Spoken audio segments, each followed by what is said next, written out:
আমি নতুন সরকার নতুন এমপির কাছ থেকে আমি বলি, এই যে সিলেট এলাকার যে দ্বিতীয় লন্ডন যে আছে, এখানে আশপাশ যে আছে সিলেট কোনায় কোনায় ঘুরে ঘুরে তদন্ত করে দেখতে হবে, এলাকা দেখতে হবে। কোনো কাঁচা রাস্তা থাকবে না, কোনো ভালো রাস্তা অবশ্যই থাকতে হবে। যখন সিলেট যেমন দ্বিতীয় লন্ডনের যে কয়েকটা রাস্তা আছে ঝিলমিল করে, বাকি কোনার যে রাস্তাগুলো ভাঙাচোরা আছে, এগুলো রাস্তা যখন আমি আশা করি ঝিলমিল করে আর কি, এরকম আশাবাদী আমি করি।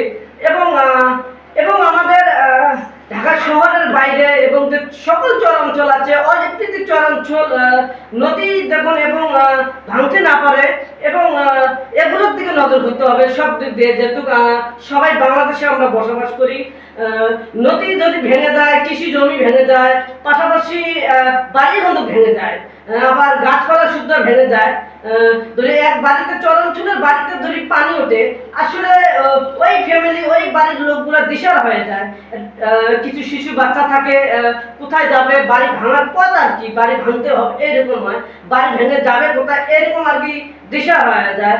এবং ওই শিশু বাচ্চা যদি বাড়ি ভেঙে নিয়ে যায় আর কি, বাড়িটা ওই শিশু বাচ্চা স্কুলে পড়ে, ওখানে ওখানে পড়াশোনা করতে হয়, কোথায় বাড়ি করবে, কোন জায়গায় বাড়ি করবে, আসলে দিশা হয়ে যায়। ওই শিশু বাচ্চাটা পড়াশোনা করার কিন্তু সমস্যা হয় না। আবার কোন স্কুলে পড়াশোনা করবে, কোন স্কুলে ভর্তি হবে, আবার কোন স্কুলে ভর্তি হবে না, এরকম আর কি দিশা হয়ে যায় আর কি চরাঞ্চলের মানুষগুলা।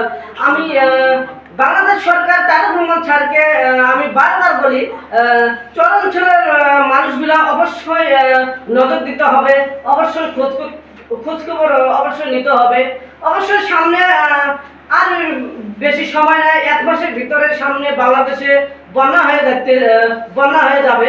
এই বন্যাতে আমি আশা করি লোক সেট করে, কমিটি সেট করে আমাদের আসলে ঝামেলা নামা উচিত, ঝামেলা নামতে হবে, সেটা কল্পনা, সেটা আলোচনা করতে হবে।